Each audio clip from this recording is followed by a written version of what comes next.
Regarde-toi. Il n'a pas dit que tu cours dans la réalité de la situation. Que tu sors. Et puis cette chanson. Allons de l'autre bord. Allons de l'autre bord. Si la mer se déchaîne, si le vent souffle fort, crois en Jésus, il t'aide, il te donnera sa paix. Crois en Jésus, il t'aide, il te donnera sa paix. Amen. Papa, nous te disons merci pour ta présence ici. Pour l'opération qu'entreprend ton esprit. Nous croyons que ce qu'il a commencé, il établira. Il le fera s'accomplir. Oh, pour ta gloire, au nom de Jésus, nous avons prié. Amen. Amen. Amen. Amen. Alléluia. Qui nous fera réellement rentrer dans notre destinée en Christ. Je ne parle pas de destinée, être devenu président, avoir de l'argent, non, je ne parle pas de cela. Ce pourquoi nous sommes en Christ.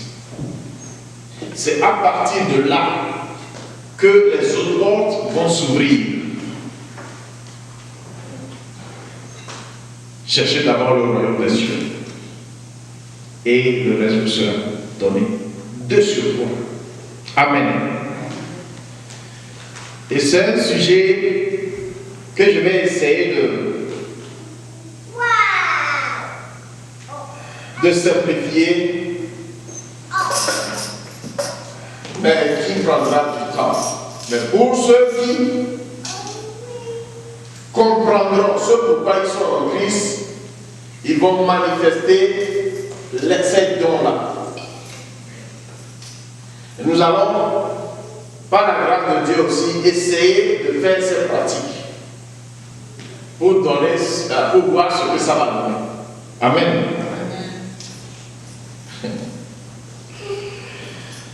Manifester les dons spirituels. Pour ceux qui étaient là le vendredi nuit, j'ai parlé un peu à propos de cela.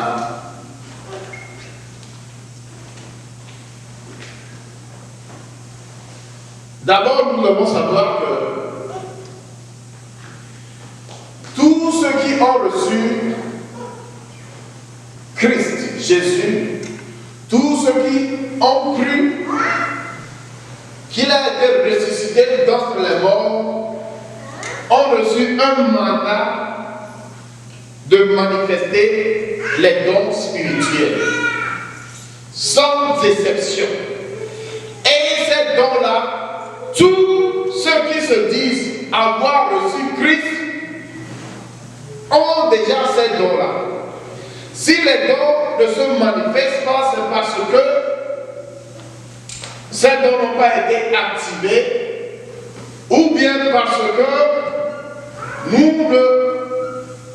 nous manquons de connaissances à propos de ces dons. Ou bien parce que nous sommes paresseux à les manifester. Amen. Parce que lorsque quelqu'un te donne un don, te fait un don présent, il y a toujours une raison derrière. C'est parce que tu as besoin de ce don-là, de ce cadeau-là, que la personne te l'a offert. Sinon, il n'y en aura pas besoin. Amen. Bon, je vais essayer d'aller comme par les questions et les réponses pour que cela nous quitte. Amen. Lorsque quelqu'un rentre dans cette salle, est mort, un micro, c'est parce que la personne a peut-être cru que j'en ai besoin, ou bien j'en aurais besoin, n'est-ce pas? Si quelqu'un donne de l'argent, c'est parce que la personne a peut-être cru que tu en auras besoin dans le temps, ou bien tu en as besoin dans le présent. Amen. Bon, maintenant, pourquoi selon vous, Dieu fera la promesse du Saint-Esprit? Question.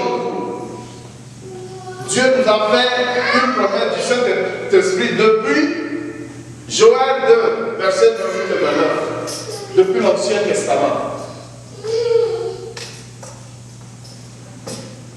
C'est une question. C'est à propos de ces réponses que nous pouvons cheminer vers comment manifester ces dons. Ceux qui ont déjà reçu Christ, pourquoi selon vous, Dieu a fait la promesse depuis l'Ancien Testament et à l'avènement de Jésus s'est manifesté?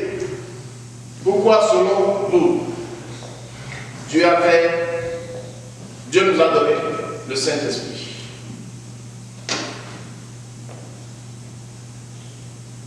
Il n'y a pas de réponse vraie, ni de réponse fausse. Je peux dire que c'est pour pouvoir communiquer avec Dieu. Oui. Oui, il est conforteur. Réconfort, ou bien to speak with him, de parler avec lui, bien sûr, oui. Je vous promets qu'il n'y aura pas de réponse fausse.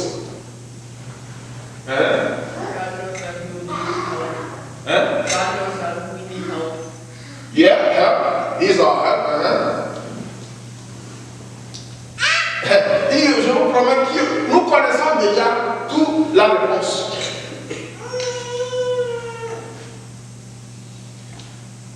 Il est notre aide pour nous permettre de parler avec lui, de communier avec lui, de parler avec lui, de l'écouter, de le parler lorsqu'il y a besoin. Il est notre confort. Pour nous justifier dans le monde. Pour nous justifier, oui.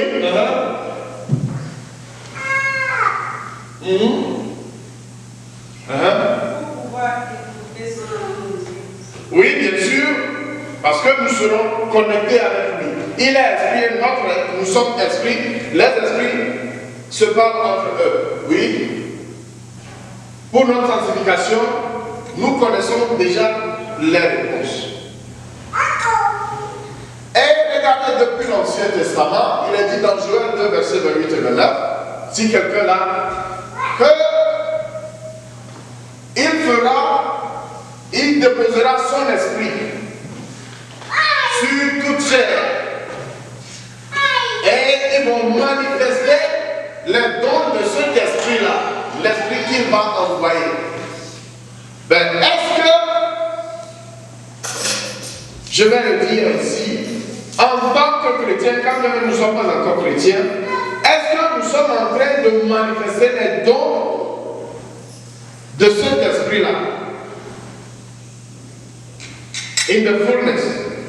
Est-ce que nous sommes en train de manifester ces dons-là qui sont déjà déposés en nous?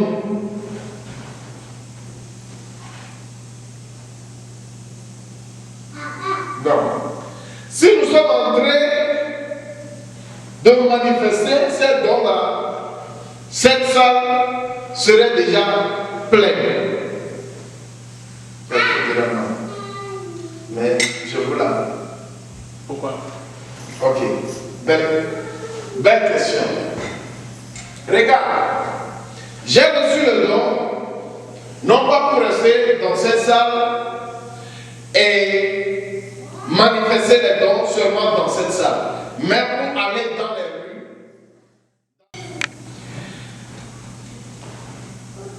Peut-être jamais, je dirais jamais, j'ai rencontré quelqu'un qui souffre d'un mal dans la rue et que je me suis tenu devant la personne en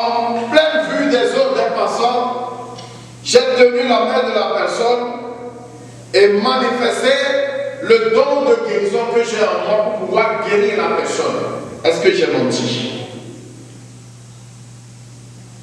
Est-ce que j'ai menti?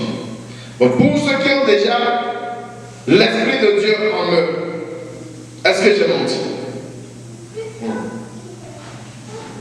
Mais à chaque fois, Seigneur, donne-moi un bon boulot, donne-moi de l'argent, je veux avoir une voiture, je veux avoir un train, des avions peut-être, une maison. Cela veut dire que nous avons un esprit de selfishness. Mais nous l'ignorons. Et c'est ça qui nous ronge aujourd'hui. C'est pour cela que nous ne pouvons pas avancer. Or, il a toujours dit que cherchez d'abord le royaume des cieux. Cherchez d'abord le royaume des cieux. Et le reste, vous n'allez pas demander, on vous donnera de suite. Amen. Et il ne suffit pas de servir dans l'église. Ailleurs, en route. Il ne suffit pas seulement d'être dans ta chambre et prier pour un malade, prier pour l'état de quelqu'un, prier pour les âmes. N'importe où je me présente, même dans mon boulot, n'importe où, dans ma voiture, dans la rue, au marché, nous devons toujours prêter attention, être un avec le Saint-Esprit, à manifester ce pourquoi il a mis le don en moi. L'église de Corinthe a été l'église la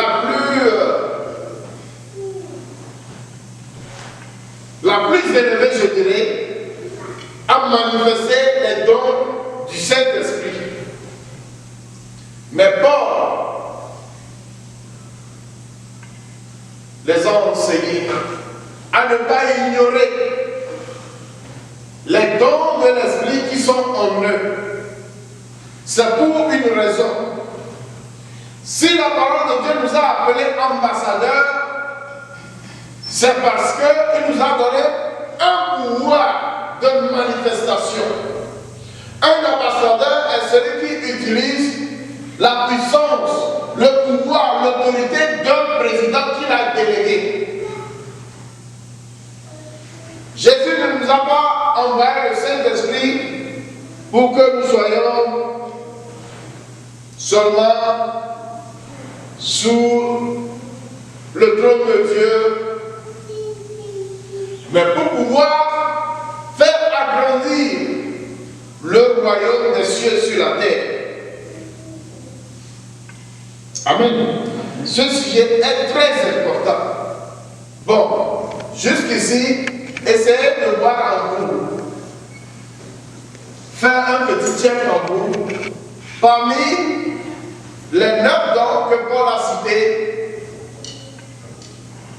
quels sont les dons que tu es en train de manifester?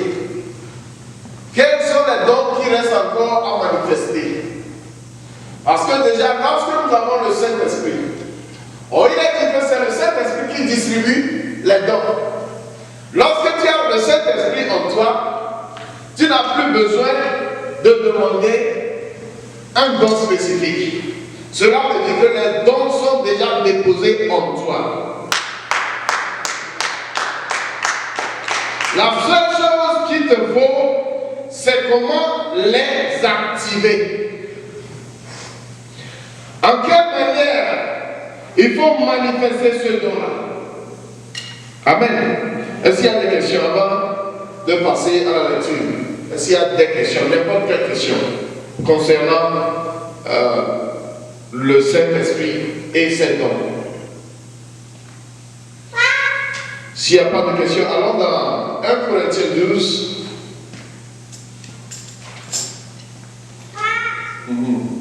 Quelle est la différence entre recevoir le Saint-Esprit et recevoir le baptême du Saint-Esprit? Voilà. Ok. Dieu est bon. Dis-moi, Dieu est bon. Alléluia.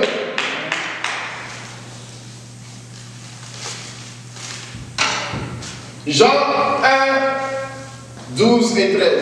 Nous irons posément. Jean 1, 12 et 13. Versets 12 et 13. À tous ceux qui croient en son nom, à tous ceux qui l'ont reçu, il leur a donné le pouvoir de devenir enfants de Dieu, lesquels sont nés, non du désir de la chair, mais ni de la volonté des hommes, mais de Dieu. Quelqu'un peut dire? Mais à tous ceux qui l'ont reçu, à ceux qui croient en son nom, elle a donné le pouvoir de devenir enfants de Dieu, lesquels sont nés, non du sang ni de la volonté de la chair, mais de Dieu. Nés de Dieu. Donc nous sommes nés de Dieu. Dieu est esprit, donc nous sommes nés du Saint-Esprit. Est-ce que c'est clair? Et lorsque nous lisons Jean 3, à partir du verset 3 à 8, si quelqu'un, là, nous pouvons lire. Jean 3, verset 3 à 8. Jésus lui répondit, en vérité, je te le dis, si un homme ne naît de nouveau, il ne peut voir le royaume de Dieu. Nicodème lui dit, comment un homme peut-il naître dans l'air de Dieu? Peut-il rentrer dans le sein de sa mère et naître? Jésus répondit, en vérité, je te le dis, si un homme naît d'eau et d'esprit, il ne peut entrer dans le royaume de Dieu. Ce qui est né de la chair est chair, et ce qui est né de l'esprit est esprit. Ne t'étonne pas que je t'ai dit, il faut que vous naissiez de nouveau. Le vent souffle où il veut et tu en entends le bruit. Mais tu ne sais d'où il vient, ni où il va. Il en est ainsi de tout homme qui est né de l'esprit. Nicodème 5 à 3 à 8. Amen. Il en est de tout homme qui est né de l'esprit. Si tu es né de l'esprit, tu dois être conduit, tu dois te laisser conduire par le Saint-Esprit. Bon, maintenant, il y a une condition, naître de nouveau. Naître par la chair, nous sommes nés de chair et nous sommes nés de l'esprit. Pour ceux qui sont déjà nés de l'esprit, tous ceux qui ont déjà reçu Christ. Tu es né de l'esprit, tu es né de Dieu. Est-ce que c'est clair?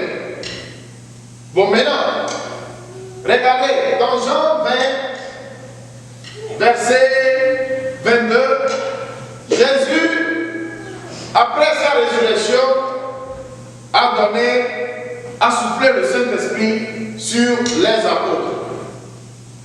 Mais regardez, il leur a fait une promesse dans Luc 24, verset 49. Demeurez à Jérusalem jusqu'à ce que Le consolateur. Pourquoi Jésus, qui a soufflé le Saint-Esprit, a dit recevez le Saint-Esprit. Il leur a déjà donné le Saint-Esprit. Leur vraie conversion, le Saint-Esprit, ils ont reçu le Saint-Esprit. Mais demandez-vous pourquoi Jésus leur recommande encore de demeurer à Jérusalem jusqu'à ce qu'ils ne reçoivent le Saint-Esprit et la puissance. Il faut, je ne sais pas comment le dire en français, de infiltrer. Infusion. Il faut l'infusion. Tu es né de l'Esprit, tu as reçu l'Esprit.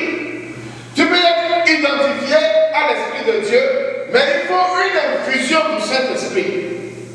Ce qui veut dire une seconde expérience. Le jour que tu as reçu Jésus-Christ, lorsqu'on te pose la question aujourd'hui de savoir comment est-ce que tu es arrivé à recevoir Jésus-Christ, peut-être tu me diras c'est quelqu'un qui l'a, mais le moment exact que tu as pris la décision, tu ne sauras pas. Tu me diras peut-être qu'il m'est venu spontanément de répondre à l'appel ou bien j'ai su qu'en ce moment je dois recevoir Jésus-Christ, confesser Christ. Et là, c'est la première expérience. La seconde expérience, c'est dans Jean 14. Jésus a dit, lorsque le Saint-Esprit viendra, il sera avec vous, il sera sur vous. C'est lui qui vous guidera. Dans Jean 16, il vous guidera, il vous soufflera toutes choses, il vous révélera toute la vérité. Mais il ne parlera pas de lui, mais il prendra de ce qui est à moi. De se lever et s'approcher de Dieu de gloire et se soumettre à sa volonté. Il est temps de vivre à ses côtés. Il est temps de vivre à ses côtés. Hallelujah. Hallelujah. Hallelujah. Amen. Praise the living God. Alléluia. Ouvrez vos oreilles au Saint-Esprit. Ouvrez vos yeux. Amen. Ce n'est pas pour moi que je suis ici. Si j'ai reçu un don, c'est pour toi, c'est pour lui, c'est pour l'autre. Et si tu as aussi reçu un don, c'est pour moi, c'est pour les autres aussi. Recevoir le Saint-Esprit et recevoir le baptême du Saint-Esprit. Ok. Recevoir le Saint-Esprit, déjà, lorsque tu as Christ, tu as le Saint-Esprit. Parce qu'il a dit, il me serait avantageux que je m'en aille. Si je ne m'en vais pas, le Saint-Esprit ne viendra pas. Mais après, le Saint-Esprit, j'enverrai le Saint-Esprit, la promesse de mon Père. Au moment où tu es en train de confesser Christ, tu es né du Saint-Esprit. Tu as l'identité du Saint-Esprit en toi. Tu as déjà le Saint-Esprit. Maintenant, pour le baptême, c'est le baptême qui manifeste le don du Saint-Esprit en toi. Les dons, tous les dons sont déjà, en ce moment, sont déposés en toi. C'est comme, regardez, au jour de la Pentecôte, ils étaient réunis, ils attendaient la promesse. Oh, Jésus leur a déjà donné le Saint-Esprit, le Saint-Esprit sur eux. Ils ont reçu le Saint-Esprit. Il a dit, recevez le Saint-Esprit. Ou bien, allons dans Jean 20. Il dit, recevez le Saint-Esprit. Bon, maintenant, dans Luc 24, verset 49, il a dit, attendez à Jérusalem jusqu'à ce que vous ne receviez le Saint-Esprit. Ou bien la promesse de Dieu. Jésus leur dit de nouveau, la paix soit avec vous. Comme le Père m'a envoyé, moi aussi je vous envoie. Le verset 22. Après ces paroles, il souffla sur eux et leur dit, recevez le Saint-Esprit. Qu'est-ce qu'il a dit? Recevez le Saint-Esprit. Il a soufflé sur eux. Le Saint-Esprit, il a soufflé le Saint-Esprit. Il a dit, recevez le Saint-Esprit. Ils ont reçu le Saint-Esprit. Donc, à la conversion, tu as le Saint-Esprit. Tu reçois le Saint-Esprit parce que tu es né du Saint-Esprit. Tu as l'ADN du Saint-Esprit, de ton nouveau Père maintenant, dans l'Esprit, l'Esprit de Dieu. Bon, maintenant, recevoir le baptême. Lorsqu'on dit recevoir le baptême, ça veut dire que ce mot-là va être plus que l'effusion même. C'est-à-dire, lorsque nous mettons peut-être ce micro dans une vase pleine d'eau, il va falloir que ce micro s'enfonce dans la vase et que ce soit enfoui dans l'eau.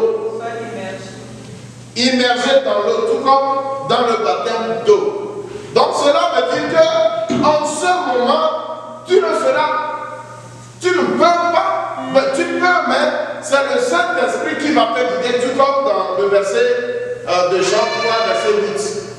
Tu es né de l'Esprit, mais non en totalité. Lorsque l'eau flotte, c'est l'eau qui va te guider. Ça veut dire que tu es enfoui totalement, enveloppé totalement par le Saint-Esprit. Donc le Saint-Esprit peut te guider n'importe où. Lorsque Jésus, dans Marc 1, verset 9 à 11, Jésus a reçu le baptême, qu'est-ce guidé dans le désert pour être tenté par l'ennemi. Amen. C'est le baptême du Saint-Esprit. Et la Bible a bien précisé. Lorsque Jésus est sorti de l'eau, Jean a vu le Saint-Esprit se déposer sur lui sur une forme de colombe. Le baptême du Saint-Esprit. Bon, maintenant, une troisième, de infilling. Comment est-ce que je peux le dire en français? Être rempli du Saint-Esprit. Cela, c'est pour tous les jours. C'est pour tous les jours. Donc j'ai parlé de trois choses. Recevoir, naître, recevoir, bon, maintenant le baptême et maintenant être rempli tous les jours. Se faire remplir tous les jours. Lorsque tu as de l'eau dans une vase, que tu utilises cette eau-là, il va falloir remplir à nouveau la vase pour que la vase soit pleine. Amen. Que ça peut faire. Bon, maintenant, pour revenir,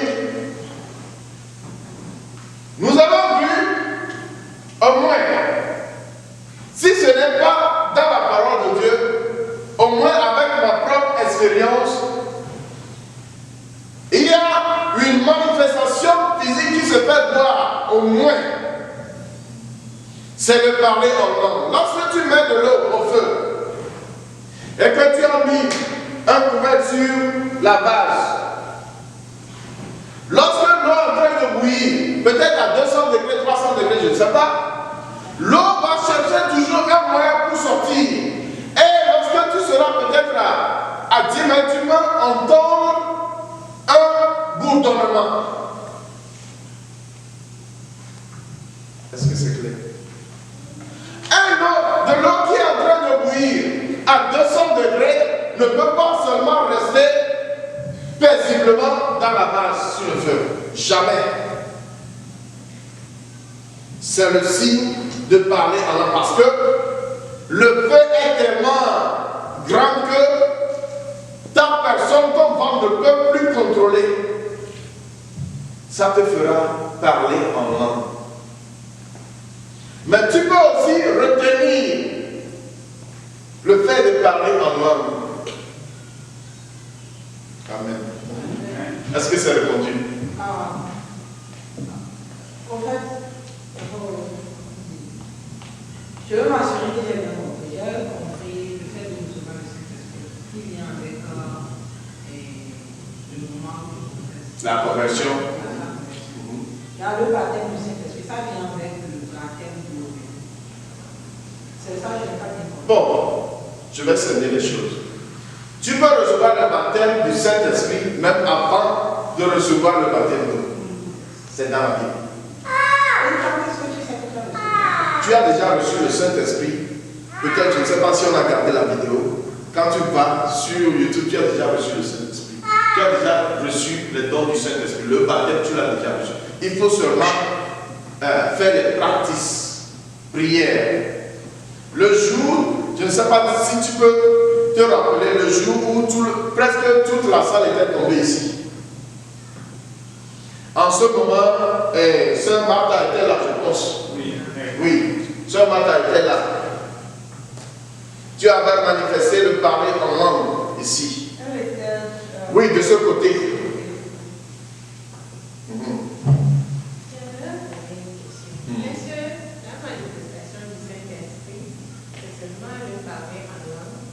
Non, ce n'est pas seulement le parler en langue. C'est une manifestation physique. Je vais enchaîner avec la deuxième question. Si, par exemple, tu te retiens du Saint-Esprit, quand tu te retiens pour ne pas manifester les manifestations du Saint-Esprit, est-ce que ça peut te causer quelque chose? Ça va te détruire. Et c'est ça qui tue le chrétien de l'église aujourd'hui. C'est ça qui tue le chrétien d'aujourd'hui. Tu as les dons, ce n'est pas pour toi, c'est pour l'autre. Peut-être c'est pour édifier l'autre, c'est pour encourager l'autre. Mais tu te retiens. D'abord, tu n'es pas seulement en train de pécher contre le Saint-Esprit, mais tu te tues parce que c'est un feu qui est en toi. Et à force de te forcer à ne pas laisser le Saint-Esprit t'utiliser, tu meurs à petits coups. Et tu vas voir que ce que tu as débuté, tu ne peux même pas savoir là où tu l'as laissé. Et tu te vois maintenant revenir à zéro. Tu vas te voir revenir à zéro. Et c'est ça qui nous détruit aujourd'hui. C'est ça qui nous détruit. Beaucoup de gens, beaucoup de chrétiens, tous ceux qui vont à l'église, c'est ce qui nous tue aujourd'hui. Ou bien parce que les gens vont dire que oh, c'est toujours moi. Donc, tu vas laisser cela. Ça m'est arrivé aussi. Ça m'est arrivé aussi. Mais c'est ça qui tue les autres dons en nous. Qu'est-ce qu'il a dit dans Matthieu 13, les versets 10 à 13? Le peu que tu as, tu ne développes pas, on te prendra sur tout cela. Mais celui qui a, qui multiplie, qui travaille là-dessus, on donnera à cette personne-là encore. Cela veut dire que tout un chacun a quelque chose. Amen. Il faut réactiver cette dons-là. Bien sûr. Oui. Bien sûr. D'abord, j'ai dit que beaucoup de gens ont reçu le Saint-Esprit avant de recevoir le baptême d'eau. Beaucoup de gens, quand tu vois dans Acte 10, lorsque Pierre est rentré chez Cornelius, toute la maison a reçu le Saint-Esprit. Pierre a dit, est-ce que quelqu'un qui a déjà reçu le Saint-Esprit, on peut s'abstenir à les offrir le baptême d'eau? Non. Bon, maintenant, d'où vient la connaissance? C'est par exemple, tu as manifesté quelque chose. C'est toi qui dois poser les questions pour voir ce qui s'est passé, je veux savoir. Ou bien, c'est au cours de ces études-là que tu sauras que, tu as commencé quelque chose, tu as reçu quelque chose. Maintenant, c'est à toi de poser la question, de chercher à savoir comment mûrir, comment manifester ces dons-là. Or, par exemple, la langue, parler en langue, ce n'est pas seulement pour la foule, c'est aussi pour les incirconcis, ceux qui n'ont pas encore reçu Jésus. Mais, le bénéfice, c'est pour toi. Ça t'aide à enflammer le Saint-Esprit qui est en toi. Ça t'aide à dans le plan de Dieu pour toi. Lorsque tu parles le Saint-Esprit, lorsque tu parles en langue, ou bien tu parles en esprit, c'est pour télécharger le plan de Dieu en toi, en ton esprit, puisque ton esprit est constamment connecté à l'esprit de Dieu. Tu parles en langue, tu ravives la flamme en toi. Tu ravives tous les dons qui sont en toi. Il n'y aura pas de date entre toi et le Saint-Esprit. Ben, la religion a fait que aujourd'hui, ceux qui veulent se séparer des lignes de la religion ont peur de manifester ces dons. Et le pire est que cela nous tue. Parce que tout ça c'est tuer, ça va tuer les autres. Puisque tu n'obéis pas au Saint-Esprit. C'est un péché. Or, le Saint-Esprit ne marche pas avec le péché. Ce n'est pas seulement aller faire de ce péché ou bien voler qui est péché. Amen. Est-ce qu'il y a question? Oui. Comment est-ce qu'on peut reconnaître les dons qu'on a en soi? Ok. Parce que peut-être là, vous êtes en train de prier. Les autres parlent en langue. Mais toi, tu ne parles jamais en langue. Mais il se peut que tu as un don, mais que tu ne sais pas. Peut-être ce n'est pas le don de parler en langue, mais un autre comment faire pour reconnaître ce don? C'est la raison de cette étude. Après, lorsqu'on va commencer, il y a ces dons-là que je vais essayer d'expliquer. Comme ça, et on va, s'il plaît à Dieu, on va faire de petites pratiques pour voir comment ça se passe. Beaucoup de gens manifestent déjà ces dons-là, mais ils ne savent pas que c'est ce don-là, ni c'est ce don-là. Mon peuple périt faute de connaissance. Mon peuple périt faute de connaissance. Puisque nous sommes séparés de Dieu. Nous sommes séparés de Dieu. Nous ne voulons pas faire un avec Dieu. Ce manque de connaissance nous détruit. Nous allons, avec le temps, peut-être pas, le temps ne suffira pas aujourd'hui. Le temps ne suffira pas aujourd'hui, mais je vais commencer par les expliquer à partir de la sagesse, de la connaissance, healing et autres. Amen. Est-ce qu'il y a encore des questions? Est-ce que j'ai répondu à ta question? C'est clair? Est-ce que j'ai répondu à ça? Bon, c'est la personne qui doit avoir le désir de connaître, de comprendre, ou bien comment faire et poser des questions, faire des études là-dessus. Mais aujourd'hui, l'Église ne veut pas faire des études, ne veut pas s'asseoir et faire des études. L'Église aujourd'hui, lorsque le pasteur qui prêche la bénédiction, c'est lui qui est à l'intérieur. Or, la bénédiction est déjà sur toi. Il te faut seulement avoir cette connaissance-là et marcher avec paix dedans. Amen. Lisons, avant de commencer, Marc 16, à partir du verset 15 à la fin. Et on va lire 1 Corinthiens 12, à partir du verset 1. Lisons d'abord Marc 16. Aujourd'hui, depuis hier, j'étais en train de pleurer en mon esprit à cause de ceci. Si l'Église ne se développe pas, c'est parce que nous ne manifestons pas le pouvoir et le mandat que nous avons reçu. Marc 16, verset 15 à 20.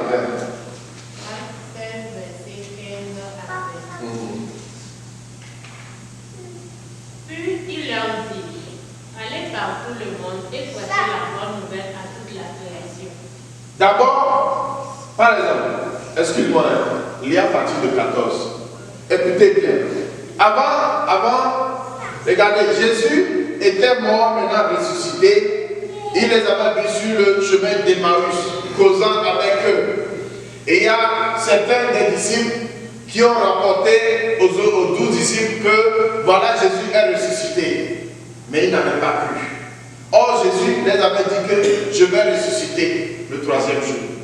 Verset 14. Après, il apparut aux 11 pendant qu'ils étaient à table. Et il leur reprocha leur incrédulité. On stop. Il leur reprocha leur incrédulité parce que ceux qui les avaient reporté la nouvelle que Jésus était ressuscité étaient déjà partis, mais ils n'avaient pas cru. Ils n'avaient pas cru que Jésus était ressuscité. On continue. Et l'impureté de leur cœur, parce qu'ils n'avaient pas cru ceux qui l'avaient vu ressusciter. Puis il leur dit, allez partout le monde et prêchez la bonne nouvelle à toute la création. Celui qui croira et qui sera baptisé sera sauvé. Mais celui qui ne croira pas sera condamné. Voici les miracles qui accompagneront ceux qui auront cru. Un point. Voici les miracles qui accompagneront ceux qui auront cru que Jésus était ressuscité. C'est bien défini.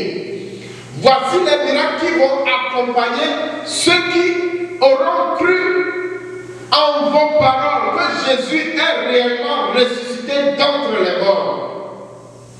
Donc si tu as déjà reçu Christ, ça veut dire que tu as déjà cru que Christ est ressuscité d'entre les morts. Donc ces miracles vont t'accompagner. Ces miracles vont t'accompagner. Parce que tu as déjà l'esprit, tu as le fruit. La puissance qui te permettra de manifester ces miracles-là est déjà déposée en toi. Donc tu dois manifester ces miracles-là. On continue. En mon nom, ils chasseront les démons. Donc au nom de Jésus, celui qui a reçu Christ maintenant là, il a la puissance de chasser un démon au nom de Jésus. Pas en son nom, ni au nom de Dieu, au nom de Jésus-Christ. Mais il va falloir croire d'abord. Il va falloir avoir la connaissance là, cette conscience là, que lorsque j'ai reçu Christ, j'ai cette puissance là qui me permettra de chasser un démon au nom de Jésus. Ils parleront